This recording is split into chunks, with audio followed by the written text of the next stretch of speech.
बाद में हम यूनही को देखते हैं, पर तभी एक रिमोट कंट्रोलर फिंगर आकर उसके अंदर घुस जाती है, जिसे यूनही का टीचर हाइजू प्ले कर रहा था। दरअसल यूनही और हाइजू लिविंग में रहते हैं, पर अभी तक इनके बीच फिजिकल रिलेशन नहीं बना है। हाइजू अभी तक वर्जिन है, इसीलिए वो यूनही के साथ इंटीमेट होने की कोशिश करता रहता है। यूनही उसके साथ तो रहती है, पर कुछ देने का उसका कोई विचार नहीं लगता। इसके बाद अगले दिन इन दोनों को स्कूल जाते दिखाया जाता है, पर दोनों एक दूसरे से बात नहीं करते, क्योंकि स्कूल में किसी को भी इनकी रिलेशनशिप के बारे में पता नहीं है। फिर क्लासरूम में जाने के बाद हाइजू बच्चों को पढ़ाने लगता है, पर उसकी नजर यूनही पर ही टिकी रहती है, जो अपने फ्रेंड के साथ बातें कर रही थी। कुछ देर उन्हें ऐसे देखने पर हाइजू पूछ लेता है कि वो क्या बातें कर रहे हैं, उसे भी तो बताएं। यूनही बताती है उसकी पैंट की जिप खुली हुई है, तो वो उसकी ही बातें कर रहे थे। ये सुनकर पूरी क्लास हाइजू पर हंसने लगती है। फिर यहाँ से घर जाते हुए हाइजू बाहर ही यूनही का वेट करने लगता है, पर तभी वो देखता है यूनही उसके साथ जाने की बजाय अपने उसी फ्रेंड के साथ उसके रूम पर चली जाती है। हाइजू उसे कॉल करता रहता है, पर वो कोई आंसर नहीं करती।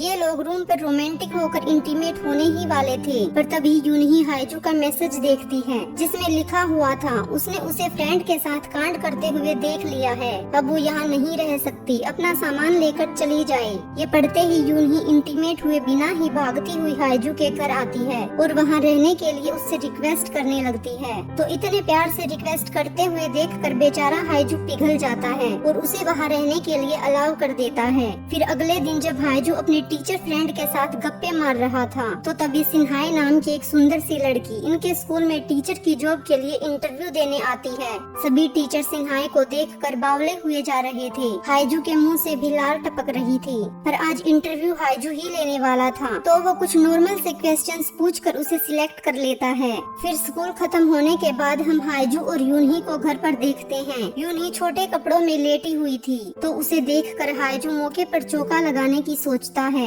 पर यूनही कुछ करने वाली नहीं थी, इसीलिए वो हाइजू को लात मार कर दूर फेंक देती है। इसीलिए बेचारे हाइजू को ऐसे ही सोना पड़ता है। पर अगले दिन वो स्कूल में जाने के बाद भी इसी बारे में सोचता रहता है, और इसी बीच सिन्हाई उसके पास आती है, जो उसके साथ प्यार करना चाहती थी। हाइजू पहले से ही रेडी था, तो ये लोग शुरू हो जाते हैं। पर कुछ देर बाद हाइजू को होश आता है, तो देखता है साला ये तो वो सपना देख रहा था, असल में ऐसा कुछ नहीं हुआ। फिर एक दिन हाइजू सिन्हाई के साथ बैठा हुआ था, तो सिन्हाई बताती है वो एक मॉडल बनना चाहती है, इसीलिए वो उसके अच्छे कुछ फोटोज निकाल दे। ये सुनकर हाइजू उसे अपने घर लाकर उसके कई सारे फोटोज निकालता है। इसके बाद ये लोग एक बार में जाकर काफी सारे वाइन पीते हैं और लुढ़कते हुए घर आते हैं। घर आने के बाद हाइजू सिन्हाई के साथ जबरदस्ती करने लगता है, पर सिन्हाई किसी तरह उसे रोक देती है। तो वो बताता है वो अभी तक वर्जिन है, प्लीज वो इसे लूज करने में उसकी हेल्प करे। पर सिन्हाई को इस पर यकीन नहीं होता और वो यहाँ से चली जाती है। पर कुछ दिन बाद सिन्हाई हाइजू के घर आती है, तो यहाँ बातों ही बातों में हाइजू को पता चलता है कि सिन्हाई एक रेस्टोरेंट में खाना खाने गई थी, पर वहाँ उसके कपड़ों पर दाग लग गया। ये जानने के बाद उसके अंदर चूल मचने लगती है और वो खुद अभी के अभी उसके कपड़ों को धोने को बोलता है। ये सुनकर पहले तो सिन्हाई सोचने लगती है, पर फिर इसके लिए मान जाती है। इसके बाद हाइजू कपड़े धोने लगता है, तो सिन्हाई नहाने लगती है, पर हाइजू के मन में सिन्हाई के ही ख्याल चल रहे थे, तो तभी वो सिन्हाई को नहाते हुए देखने लगता है। इसके बाद जब ये साथ बैठे होते हैं, तो हाइजू फिर से उसे उसकी वर्जिनिटी लूज करने में हेल्प करने को बोलता है। इस बार सिन्हाई मान जाती है, तो ये लोग प्यार करने लगते हैं। पर कुछ देर बाद ही यहाँ यूनही टपक पड़ती है, पर दरवाजा लॉक होता है, तो वो अंदर नहीं घुस पाती।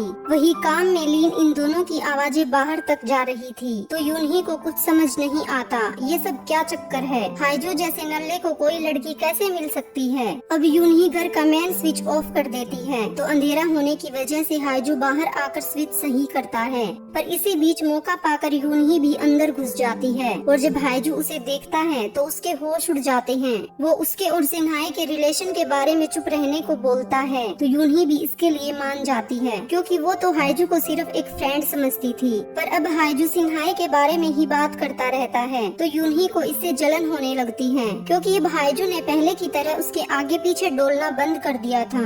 वहीं हाइजू जोश में आकर सिन्हाई के साथ जिम ज्वाइन कर लेता है, पर वहाँ पर भी उसकी नजर सिर्फ सिन्हाई पर ही टिकी रहती थी, और जब भी मौका मिलता वो सिन्हाई को वॉशरूम में पकड़ लेता और प्यार करता। फिर एक दिन दो लोग सिन्हाई के पास आकर उसे कुछ फोटोज दिखाते हैं, जिनमें वो वो हाइजू के साथ प्यार कर रही थी। यहाँ वो बोलते हैं कि उन्हें पैसा वैसा नहीं चाहिए, बस वो उन्हें ठंडा कर दे वरना पूरे स्कूल में उसकी बदनामी कर देंगे। सिन्हाई के पास कोई ऑप्शन नहीं होता तो वो हाँ कर देती है।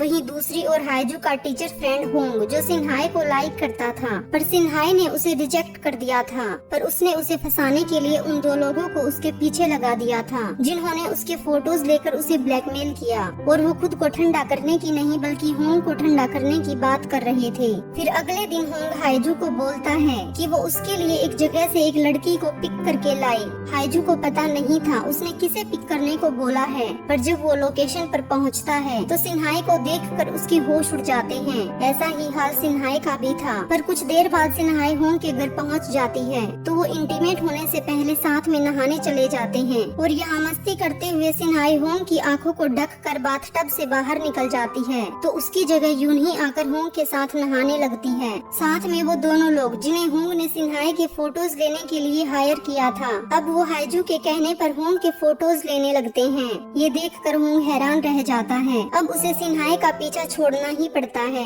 वरना अपने ही स्टूडेंट के साथ अफेयर की अफवाह से वो किसी को मुंह दिखाने के लायक नहीं बचता।